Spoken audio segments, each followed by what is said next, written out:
domestic season is over. It's absolutely horrendous. But the manager in this press conference is probably trying to maintain some sort of momentum, take the pressure off the players, but I think he actually believed it. I would like to believe that he knows exactly how horrendous that performance is and exactly how horrendous that result is.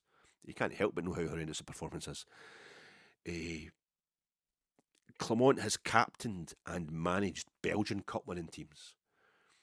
He knows what it's like to win the Cup in Belgium. But Belgium was one of those countries, there's quite a few of them in Europe, that only brought back their national cup competition, or some countries just invented it completely in the 60s. It only started in the 60s because of the advent of the European Cup Winners' Cup.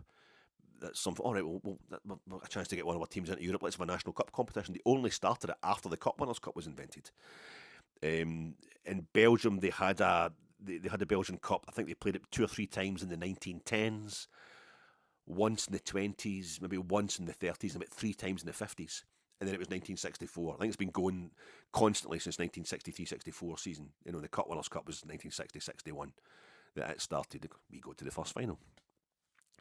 It just isn't the same thing on the continent.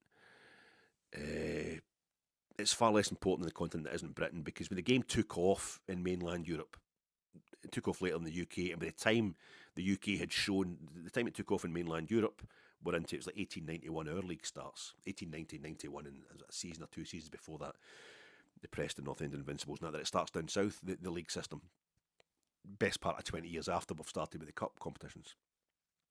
So the rest of Europe is looking at it as going, oh, it's the league. The league system is all set up in Britain, so that's the model they're looking at, because that sort of straight away becomes the main kind of format for club competition. So it's league competitions, and you get like in Belgium, it's only in the 60s that they're properly investing in a national cup competition, and it's basically 80 years after after they've had it in Scotland and in England and the rest of the UK. The Scottish Cup's the oldest kind of extant football specific trophy in the world.